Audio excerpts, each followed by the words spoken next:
Bonjour à tous. L'essentiel de l'actualité a commencé par le Conseil des ministres qui s'est tenu hier au palais présidentiel à Abidjan, Plateau, et des mesures prises par le gouvernement. D'abord, la validité des cartes nationales d'identité produites en 2009 qui expire le 31 mars 2022 ne sera pas prorogée. Confirmation du porte-parole du gouvernement, Amadou Koulibaly. À partir de demain, ceux qui n'auront pas la nouvelle CNI ne pourront plus faire d'opération et seront considérés comme en situation irrégulière. Autre annonce, le prix de la baguette de pain, en accord avec les acteurs de la filière, devrait être fixé en fonction du calibrage. Ainsi, le pain standard va garder le prix initial de 150 francs CFA pour, cette fois, 174 grammes et une autre baguette qui tend vers la baguette haute, évaluée à 232 grammes, coûtera 200 francs CFA.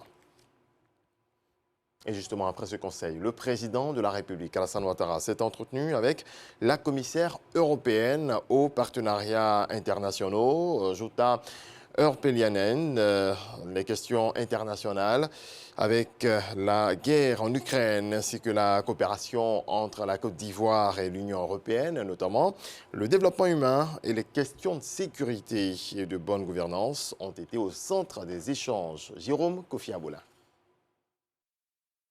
Elle est la commissaire européenne aux partenariats internationaux. C'est en cette qualité qu'elle a été reçue ce mercredi par le président de la République, Alassane Ouattara. L'hôte du palais présidentiel dit avoir échangé avec le chef de l'État ivoirien sur divers sujets, notamment la croissance économique et la formation professionnelle. Nous avons indiqué que l'Union européenne était disposée à apporter son concours à la Côte d'Ivoire, notamment sur des questions sécuritaires. Et puis nous avons abordé différents sujets nationaux et internationaux, comme la croissance économique, le rôle des jeunes ou l'éducation. Aujourd'hui, je suis absolument ravie parce qu'un peu plus tard, j'aurai l'occasion de signer le programme indicatif pluriannuel, qui est la base de notre coopération bilatérale, qui, elle, suivra 3 priorités. Tout d'abord, le développement humain, avec le rôle particulier des jeunes et la formation professionnelle. Ensuite, la croissance économique, avec une nouvelle initiative sur le cacao, par exemple.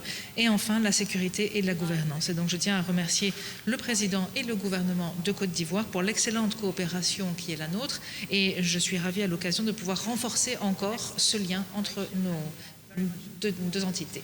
Avant de prendre congé, la commissaire européenne aux partenariats internationaux s'est dite heureuse d'avoir rencontré le président de la République, Alassane Ouattara, pour la 2e fois.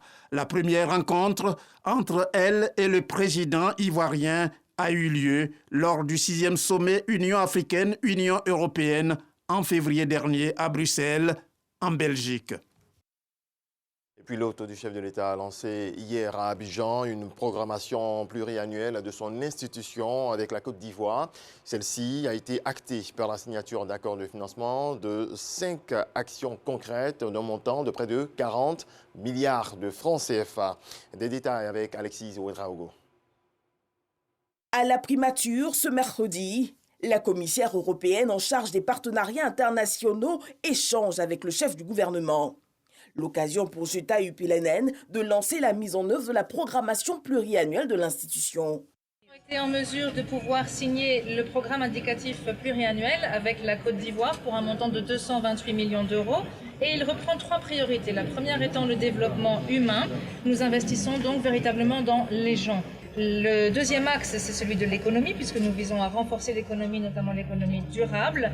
Et c'est dans ce cadre que nous avons une initiative de l'équipe Europe sur le cacao. Le troisième axe concerne la sécurité, puisque nous voulons renforcer la gouvernance et la sécurité. Ce sont donc les 3 priorités dans ce programme pluriannuel qui vont guider notre coopération future. Acte concret, la signature d'accords de financement d'une enveloppe de 58 millions d'euros, soit près de 40 milliards de francs CFA, pour 5 actions précises que sont la transformation de la production cacaoyère pour un cacao made in Côte d'Ivoire durable, le renforcement des capacités sécuritaires du pays, l'accompagnement et le renouvellement des engagements climatiques, le renforcement des compétences pour un meilleur accès au marché de l'emploi et enfin l'appui à la coopération et au partenariat Union européenne-Côte d'Ivoire. Pour le chef du gouvernement, il s'agit de mettre en œuvre avec efficacité les projets engagés. Il est extrêmement important de mentionner le fait que cet appui accompagne une initiative gouvernementale accompagne une stratégie nationale. Nous mettrons tout en œuvre pour que dans le processus d'exécution de nos projets, nous puissions avoir des niveaux de capacité d'absorption qui sont compatibles avec ce qu'on peut être en droit d'en attendre, mais surtout d'être orientés résultats pour que les populations puissent voir dans la réalisation de ces projets-là les attentes qu'ils ont. Les États membres de l'Union européenne, leurs institutions financières ainsi que la Banque européenne sont engagés dans ce programme, une approche équipe Europe pour lever des financements supplémentaires en vue de soutenir les axes prioritaires que sont le cacao durable, la transition bas carbone, la paix et la stabilité. Et puis du football pour terminer, les 5 pays africains qui seront au Mondial 2022 au Qatar sont connus, vous le savez.